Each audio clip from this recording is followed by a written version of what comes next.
আহ, সবাইকে স্বাগত জানাচ্ছি আজকের কথা শোনার জন্য।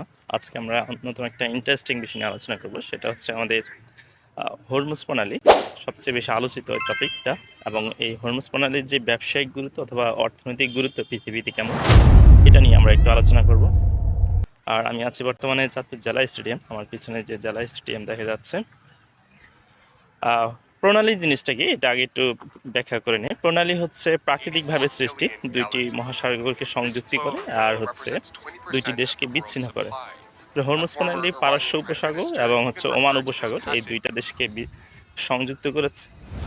আর ওই দিক থেকে হচ্ছে ইরান এবং ওমান এই অঞ্চলটাকে বিচ্ছিন্ন অবস্থায় রেখেছে। এই হরমুজ প্রণালী হচ্ছে প্রায় প্রশস্তের দিক দিয়ে, যদি আমরা বলি প্রস্থের দিক দিয়ে, এটা হচ্ছে প্রায় 21 মাইল অথবা 33 কিলোমিটার বলা যেতে পারে। এত বড়ও না। সেই হিসেবে আমাদের এই 21 কিলোমিটার পথটা অর্থনৈতিক দিক থেকে কিন্তু অনেক বেশি গুরুত্ব বহন করে। যেমন আমি যদি বলি, বিশ্বের প্রায় 100% জ্বালানি আমদানি রপ্তানি, প্রায় 20 থেকে 25% জ্বালানি আমদানি রপ্তানি হয় এদিক দিয়ে। আবার যদি আরেকটু অ্যানালাইসিস করি ডিপলি, সেটা হচ্ছে প্রায় এশিয়ার দৃষ্টিকোণ থেকে যদি আমরা অ্যানালাইসিস করি, এশিয়ার প্রায় 80% জ্বালানি এই প্রণালী দিয়ে আমদানি রপ্তানি করা হয়ে থাকে। তন্মধ্যে আমরা যদি দেখি, জাপান সম্পূর্ণ 75% তেল আহরণের পথ ব্যবহার করে থাকে, এই হরমুজ প্রণালীর পথটা। এরপর যদি ভাবি আমরা, সাউথ কোরিয়া, তারা প্রায় 60%, ইন্ডিয়া হচ্ছে প্রায় সেখানে আপনার কত 50%, চীন 40%, আমেরিকা 7% এবং অন্যান্য দেশগুলো রয়েছে, মধ্যপ্রাচ্যের আরও দেশগুলো রয়েছে।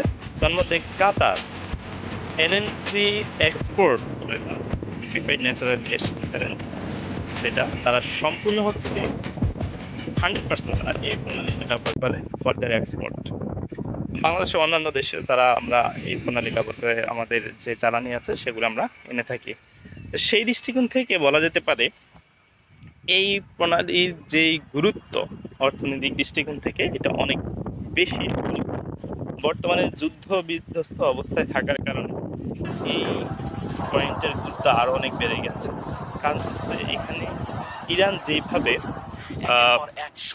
ওই জায়গাটাকে দখল করে আছে, মানে তাদের নিয়ন্ত্রণে আছে পুরো হরমুজ প্রণালীটা, তাদের যে সামরিকভাবে তারা প্রেশার ক্রিয়েট করতে পারে।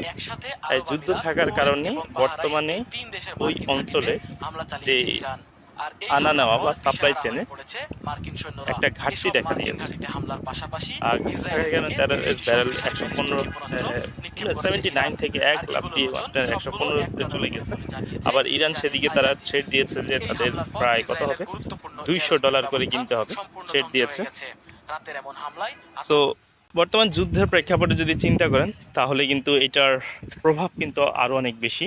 এবং এর সাথে আরও একটা বিষয় যুক্ত হচ্ছে, এখন যেহেতু ওই প্রণালীটা খুবই ঝুঁকিপূর্ণ হয়ে গেছে, ওই দিক থেকে সাধারণত জাহাজগুলো আনা নেওয়ার ক্ষেত্রে অনেকটা ঝুঁকি বহন করে থাকে তারা।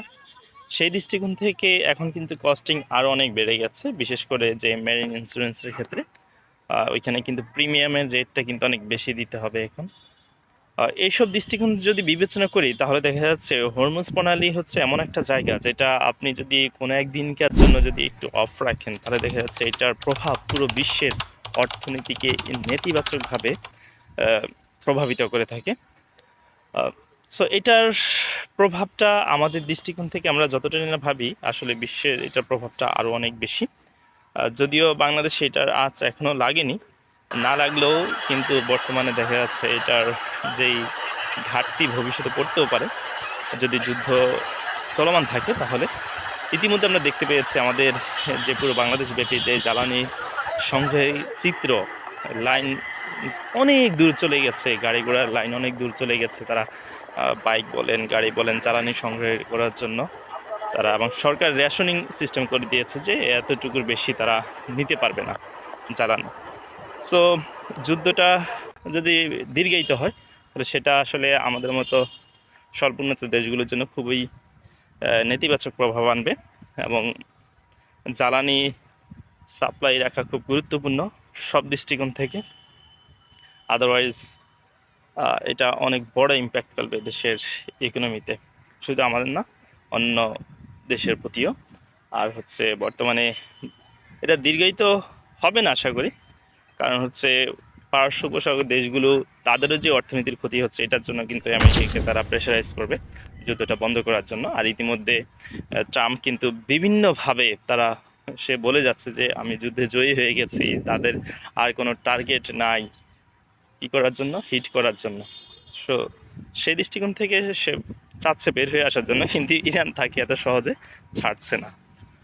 সো আমরা অপেক্ষা করে দেখি আরও কতদিন যুদ্ধ চায় এবং দেশের প্রেক্ষাপট আসলে কীরকম সিচুয়েশন দাঁড় হয়।